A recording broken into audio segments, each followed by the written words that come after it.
Hello students, good morning. આજના વિડીયોમાં આપણે ધોરણ 6 એમાં સ્વાધ્યાય પોથીમાં લેસન નંબર 1 એમાં આપણે એક્સરસાઇઝ નંબર 13 અને 14 બાકી હતી તો એ જોઈશું। ઓકે, એક્સરસાઇઝ નંબર 13 માં છે ઉદાહરણ પ્રમાણે નીચેના વાક્યો આપેલી ખાલી જગ્યામાં લખો। આપણે આ બુકમાં જોઈ ગયા, એ પછી એનો વિડીયો જોઈ ગયા। ઓકે, તો આમાં કાંઈ કરવાનું છે નહીં। આપણે શું કરવાનું છે, તમને અહીંયા ઉપર સેન્ટેન્સ આપ્યું છે એ તમારે આ ખાનાની અંદર લખવાનું છે।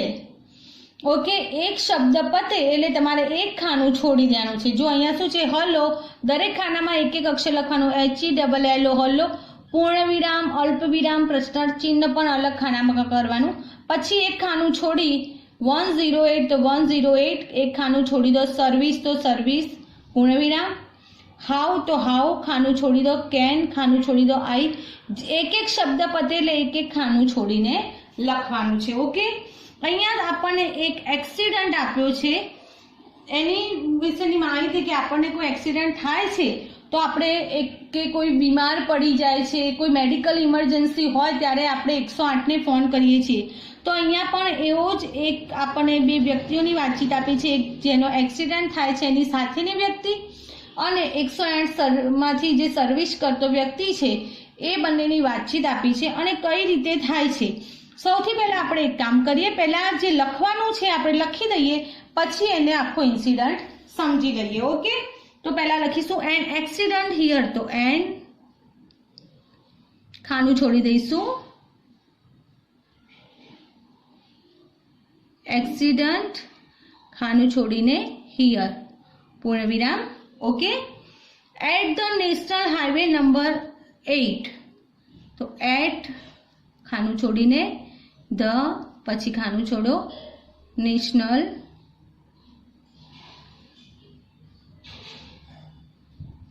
હાઈવે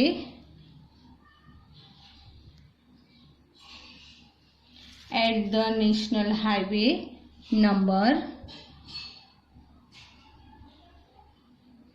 ખાનું છોડીને 8 પછી પૂર્ણ વિરામ। જો પૂર્ણ વિરામ, અલ્પ વિરામ એ વિરામ ચિહ્નો પણ અલગ અલગ ખાનામાં લખવાના છે। Okay okay we are sending the ambulance right now, તો ઓકે પછી અલ્પ વિરામ પણ અલગ ખાનામાં, ખાનું છોડીને ઓકે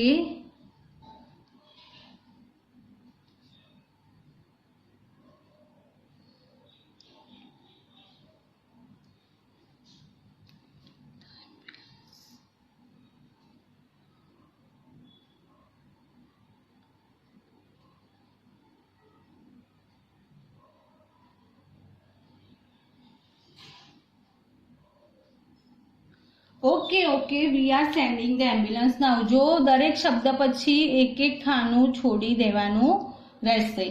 ઓકે, એના પછી છે thank you please make it fast, કે આભાર થોડી જલ્દી કરજો, તો thank you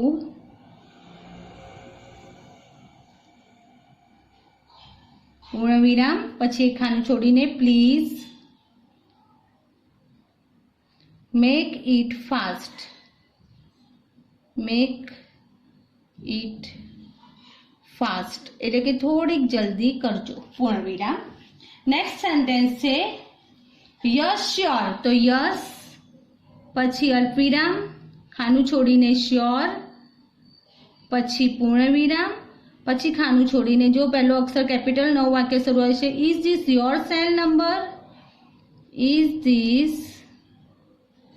your cell number प्रश्नार्थ चिन्ह, is this your cell number. Okay, next है yes it is my number, my brother is injured, तो यस नो वाय कैपिटल પછી અલ્પ વિરામ ખાનું છોડીને ઇટ ઇઝ માય નંબર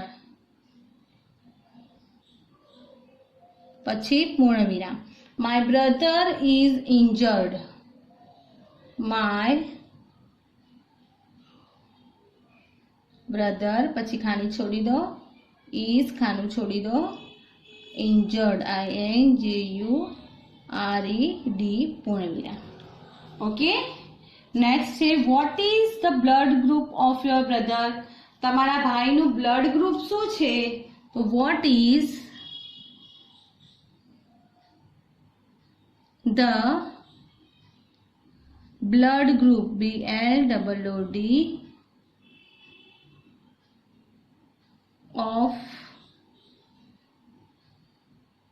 એક શબ્દ પતે એટલે એક ખાનું છોડી દેવાનું. પ્રશ્નાર્થ ચિહ્ન, પૂર્ણ વિરામ એ બધું પણ અલગ ખાનામાં કરવાનું રહેશે. ઇટ ઇઝ O પોઝિટિવ, તો ઈટ પછી ખાનું છોડો, ઇઝ પછી ખાનું છોડો અને O પોઝિટિવ. ઓકે, પાછળ છે. હવે જુઓ શું છે.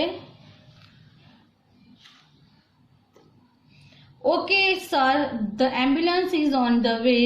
You will get call from us. Please stay in touch with us. તો ઓકે પછી અલ્પવિરામ ખાનું છોડી દો, સર પછી પૂર્ણ વિરામ ખાનું છોડી દો. The ambulance is on the way. On the way વાક્ય પતી જાય છે એટલે પૂર્ણ વિરામ. યુ વિલ ગેટ કોલ્સ, તો યુ વાય કેપિટલ, નવું વાક્ય શરૂ થાય છે એટલે ખાનું છોડી દો. વિલ ગેટ શું છે? કોલ્સ ફ્રોમ અસ, કોલ્સ ખાનું છોડી દો, ફ્રોમ અસ. ઓકે, જો દરેક શબ્દ પતે એટલે એક એક ખાનું છોડીને આપણે લખવાનું રહેશે. Stay in touch with us. Stay in touch with us. Okay, પૂર્ણ વિરામ.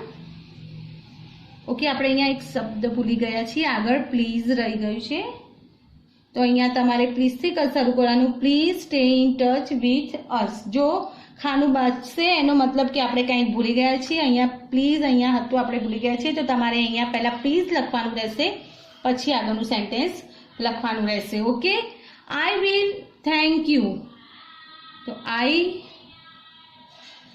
Will thank you.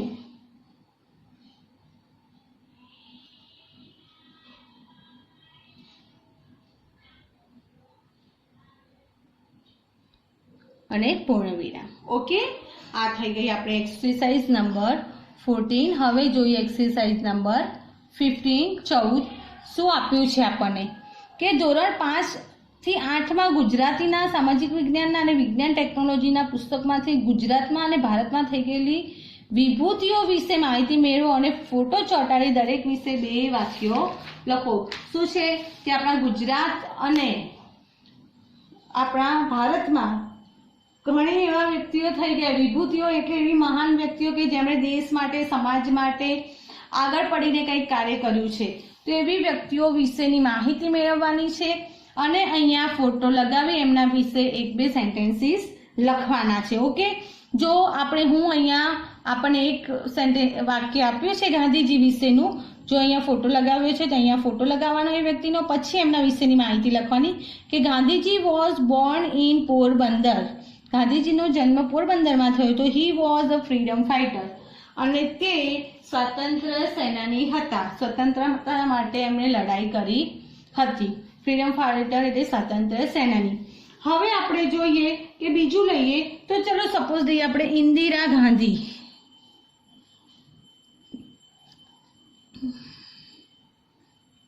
જો તમારે અહીંયા ઇન્દિરા ગાંધીનો ફોટો લગાવવાનો, ઓકે, અને પછી એના વિશેના સેન્ટેન્સ લખવાના. તો ઇન્દિરા ગાંધી વિશે આપણે જાણીએ છીએ કે જવાહરલાલ નહેરુના પુત્રી હતા અને ભારતના પ્રાઇમ મિનિસ્ટર એટલે કે વડાપ્રધાન હતા. તો Indira Gandhi was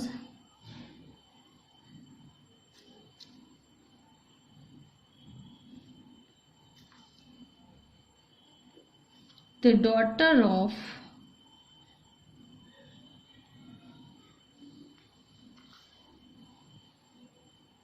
Jawaharlal Nehru.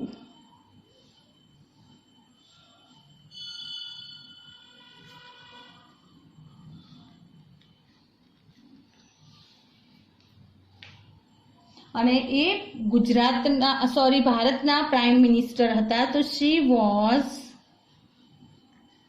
The prime minister of India. The prime minister of India. એ ભારતના પ્રાઇમ મિનિસ્ટર એટલે કે વડાપ્રધાન હતા. ઓકે, હવે આપણે જોયું કે જવાહરલાલ નહેરુ આવ્યું, તો આપણે જવાહરલાલ નહેરુ વિશે પણ લખી શકીએ.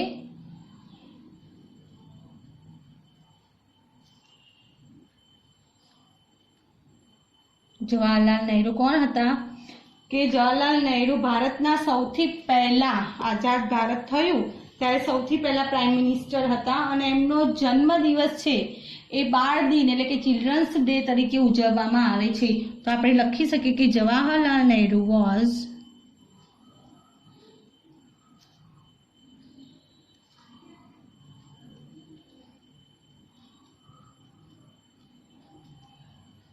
the first prime minister of India. The first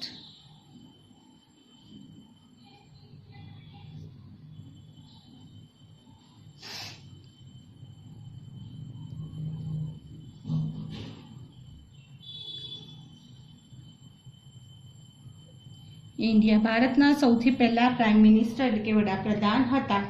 and his birthday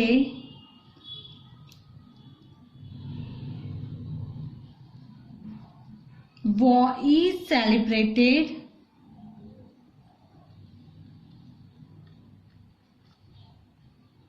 as the Children's Day.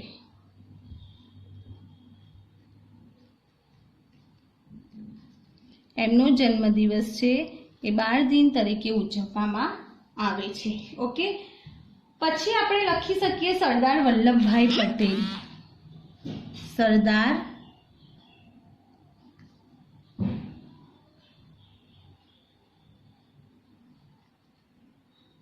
Vallabhbhai Patel વિશે લખી શકીએ. સરદાર વલ્લભભાઈ પટેલ તો આપણને ખબર છે કે ગુજરાતના જ હતા. એમનો જન્મ નડિયાદમાં થયો હતો અને એમને ભારતના લોખંડી પુરુષ એટલે કે આયર્ન મેન ઓફ ઇન્ડિયા તરીકે ઓળખાતા હતા. તો Sardar Vallabhbhai Patel was born in Nadiad. Sardar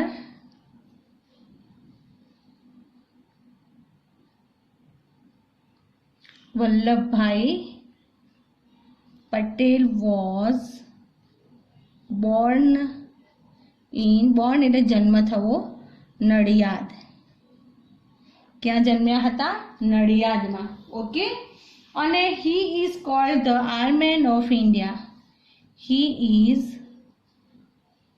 cold the iron man of India. ભારતમાં એ લોખંડી પુરુષ તરીકે એમના જે કાર્ય કર્યા હતા એ કાર્યના કારણે તેઓ લોખંડી પુરુષ તરીકે જાણીતા થયા હતા. ઓકે, પછી આપણે લખી શકીએ કે APJ Abdul Kalam. APJ Abdul Kalam. Okay, APJ Abdul Kalam તો એ કોણ હતા? તો એક મહાન સાયન્ટિસ્ટ છે. તો APJ Abdul Kalam is a great scientist. APJ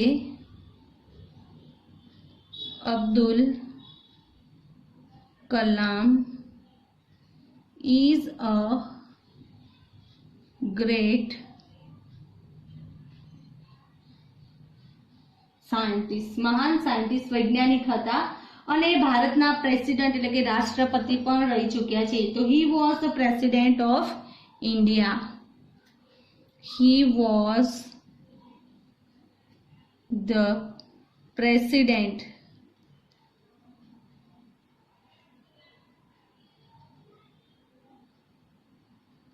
of India. તે ભારતના પ્રેસિડેન્ટ એટલે કે રાષ્ટ્રપતિ પણ રહી ચૂક્યા છે.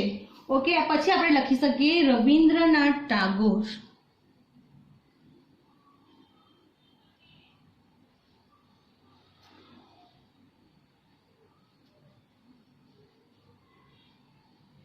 રવિન્દ્રનાથ ટાગોર. તો રવિન્દ્રનાથ ટાગોર કોણ હતા?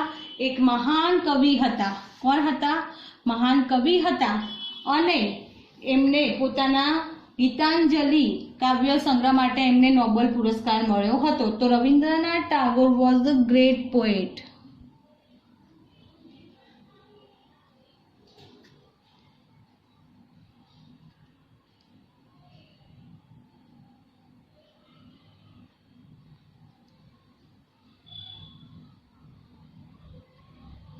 એક મહાન કવિ હતા. and he received the મળ્યો હતો એટલે received, he received the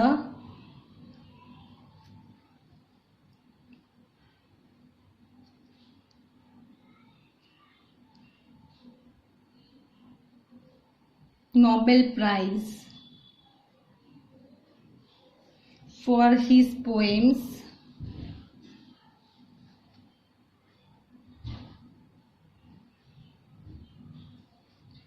શેમાં? ગીતાંજલિ.